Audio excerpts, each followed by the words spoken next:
Hello and welcome to this video where I show you my whole DOD and Digitech pedal collection.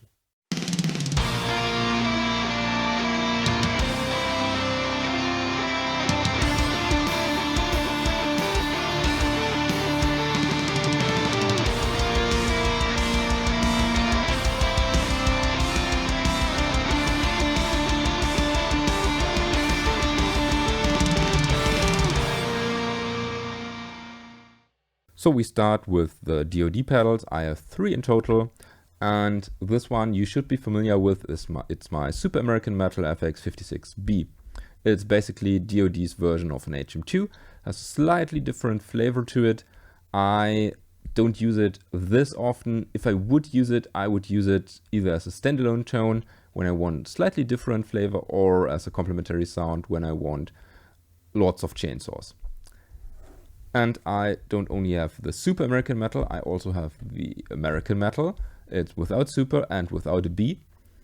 It's again an HM2 clone. The only difference, apart from the different color, is that it's missing the bass control. However, the bass is kind of maxed on this one. Therefore, sound-wise, there's not too much of a difference. However, I don't use it as often also, but if I would use the DODs, I would use the Super American Metal because I have a bit more options with the separate bass control. My last DOD pedal is the DOD Death Metal FX86B. It's so good that it doesn't need a gain control because it's always maximum, and it has some fancy names for the 3-band EQ and the level control. It's not a chainsaw, but it can get in chainsaw territories when you dial in the EQ correctly. And that's how I use it. I mostly use it as a boost pedal in front of a distorted amp to get a really different yet disgusting HM2-ish flavor as a complementary tone, for instance. And that's how I use it basically mostly in the studio. Starting with Digitech, I also have Digitech's iteration of the death metal. This one has the same control layout and basically the same sound. However, I think that the DOD sounds way stronger and the Digitech is a bit weaker. Therefore, I don't use the Digitech, I just use the DOD one. The Digitech has one huge advantage, though. It has a dedicated mixer output. It's a frequency compensated output for you to go directly into an interface or into the mixer. It's basically like a built-in IR. Therefore, it's really cool if you want to have a small yet old schoolish setup. Pedalboard only, no real amp. But again, as I said, I think the DOD sounds superior, therefore I don't use the Digitech this much. They also have the Digitech Metal Master. This is actually the very second, no, this particular pedal, but the Metal Master was the second distortion pedal that I had as a child. First was the Boss Metal Zone, but I got rid of it because by the time I think I was 14 or so, I didn't know how to dial in a metal zone or how to really use it, and therefore I couldn't get a good sound out of it, got rid of it and bought the Metal Master. Well, turned out I couldn't get a good sound of it either, so I sold it, and this one I bought last year or 2 years ago. Fun fact is, you can actually get a good sound, but you have to be very careful with the EQ settings. And these days, I don't use it at all. It's just here. It also has the mixer output, gets some nice out-of-the-box sounds, but again, it's not for me. Fun fact though, this is the first pedal that I did a reamp job back in the days. Because when I was still a teenager, we also did record some records that didn't make it, obviously. And no, I don't have the tracks anymore. And we had one song where we had this intro riff and I wanted to spice it up. Therefore, I reamped the intro riff through the Metal Master. And while it was played, I turned the morph control to give this riff kind of a filtery effect.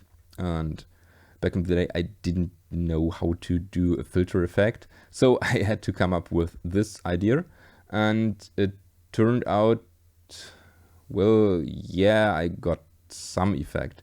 Not how I liked it, but was the best that I could do, and therefore I used it. These days, nope. So my last Digitech pedal is the Digitech Tube Distortion. It's in the Hardwire series, and this is basically a tube screamer. It's funny because whenever I use this pedal, there's some negative comments saying how digital it's sounding, or that basically people don't like this tone. And because it's your opinion, it's totally fine, but I really like the sound actually, and I like this the build quality of this pedal.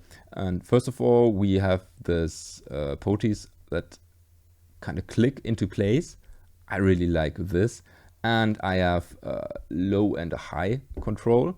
So when I use this as a boost in front of a distorted amp, I can decrease the lows, increase the highs, and toggle between classic and modifier. That gives me lots of different options, and I can basically make every amp or every sound that I have more aggressive. Therefore, I really like it. I don't think it sounds this digital at all.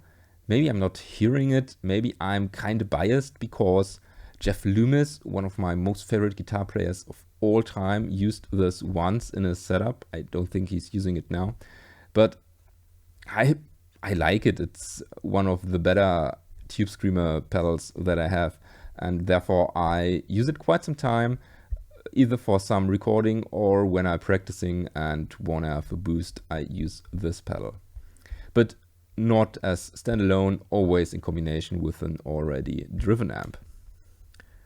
So this would be my last pedal. However, I have one honorable mention, because this Digitech drop pedal was used by me for, well, I think as soon as it came out, up until 1 year ago.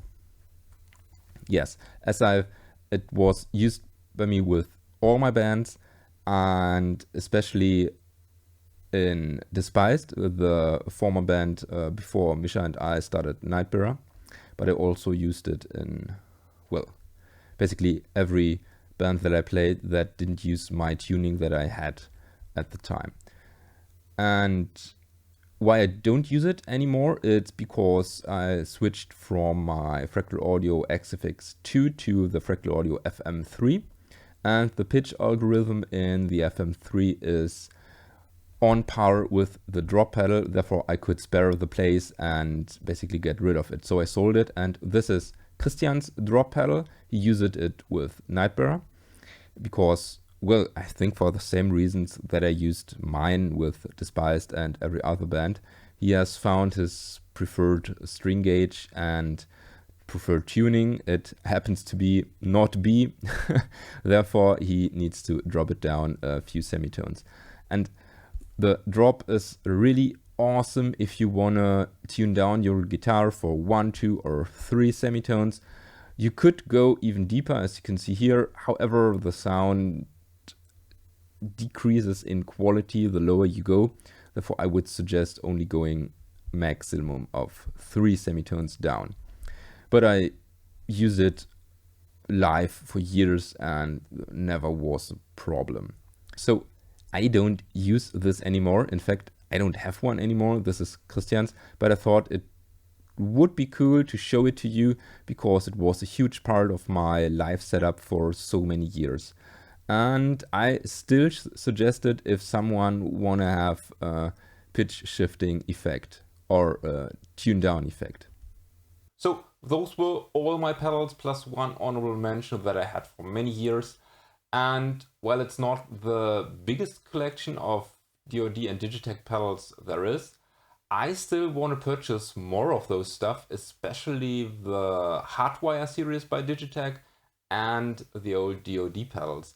But they are kind of pricey, and I'm a cheapo guy because I own 1 or 2 pedals, and every newest or every additional pedal that I purchase has either have to have a purpose or be really cheap.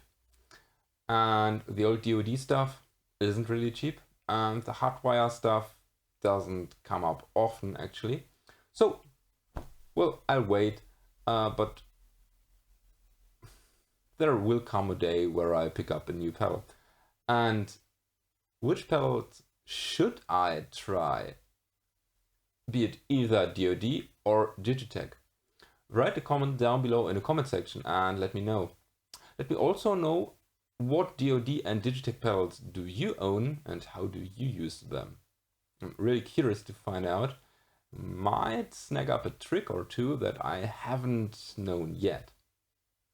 So, apart from that, if you want to support this channel, check out the links in the description. And with this said, thank you for watching, don't forget to subscribe, may the force be with you, and have a nice day.